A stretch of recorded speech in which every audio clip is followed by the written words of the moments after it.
Hey everyone, welcome to The Creek. My name is Jared Miller and I'm the ministry lead here. When I grew up in the 90s, the church was a couple of decades into losing the culture war that they weren't used to losing yet. For the past 1,000+ years, the church had always had the force of an empire behind it to enforce the kind of books that people would read, the music that people would listen to, and the art that people would find meaningful. Often they did this at the point of a gun. But now, the church was losing and wasn't used to it. And so rather than pick up and move on or focus on the things that the church was actually supposed to be focusing on, the church decided to try a new tactic and decided to start baptizing all of the things in culture that people already loved. Suddenly there wasn't just music anymore for people to listen to, there was Christian music. The implication being, of course, that the other music was non-Christian. The same went for Christian movies, Christian TV shows, Christian radio stations, Christian magazines, Christian books, Christian novels, Christian fashion. The problem with these things was that they were often pale imitators and usually, frankly, sucked. And so one of the ways that they would get these ideas into the hands of people was to tell them in print form, instead of this, listen to this. Oh, you like Nirvana? Well, why not listen to DC Talk instead?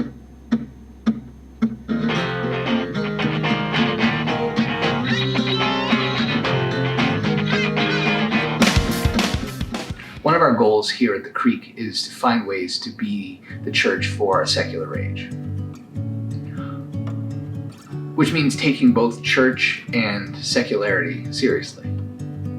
One of the ways that we do that is through the practice of deconstruction, taking an idea that's already in existence, breaking it down to its component pieces and seeing if it can be rearranged in other ways. Books have an amazing capacity not just to gather people around a central idea, but to give that idea the context, weight, and structure that it needs to be fully understood and appreciated, while also creating a natural launch pad for discussion and involvement. So what we wanted to do is we wanted to offer you 3 books that you can read with your neighbors, friends, or family that do a better job of digging into the full weight of what Christianity can be, what Christian theology can look like, and what Christian formation can be than their Christian alternatives do. So welcome to the first part of the Creek's Book Club. We don't know if there'll be part 2, 3, or 4. If you can think of other books that are worth reading, let us know about it in the comments down below and we'll see if we can get to those. So if you like books on discipleship and disciple making, go read Grit.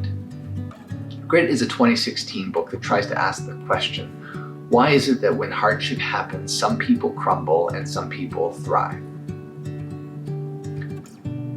What makes Grit such a radical book is that the way it phrases the question is counterintuitive to the way our culture would expect the question to be phrased. Grit is a brilliant book because it acknowledges the hard truth in our reality that adversity and hardship are not something that can be avoided. Our world loves a story of making things easier. That is the main story that we tell each other, that ease of access, ease of comfort is supposed to be the goal of human existence. Life is supposed to be easier today than it was yesterday. All of our tools, all of our narrative structures, all of the practices that we engage in as a society are designed to tell us that our life is going to be easier today than it was yesterday. Grit takes the opposite approach. Grit understands the fundamental reality of human nature is that we are going to come up against roadblocks. We are going to find hurdles and there are going to be things in our path. The question that Grit asks at the heart of the book is, what are we going to do when those exist? Not if those exist, and not how do we make less of those to exist, but when hardship comes, when difficulty finds itself, when pain rears its head, how are you going to respond? The beautiful part about this book is that it actually asks a question that has been fundamental to the Christian practice of worship and discipleship making for centuries. The idea that Christians could somehow escape pain or find themselves removed from a world of suffering. The idea that prosperity should be or could be a norm in our culture, in our world, or especially in our faith, is a radically new idea in the grand scheme of Christian theology and writing. Before that, Christians were focused on these exact questions that Duckworth asks. How do we endure when the suffering happens? How do we form our heart, our mind, our soul, and our body toward this singular aim of thinking that we can be stronger through this suffering and not avoiding it? What makes Grit such an important book and such a book that's worth reading is that partway through it actually has a tactical, practical, down-to-earth test that every single person who's reading the book can take over and over again and measure their life as it moves in steady, progressive means toward grittiness. It echoes the words of the late Eugene Peterson, who said that discipleship, is simply a long obedience in the same direction. That the goal of Christian discipleship is to steadily improve our grittiness over and over again. And so we invite you and encourage you to find a neighbor or friend or a family member to read Grit with. Take the test. Find yourselves growing in grittiness together. And then reflect as you're given the opportunity and ask the question, what is it that makes us want to be grittier?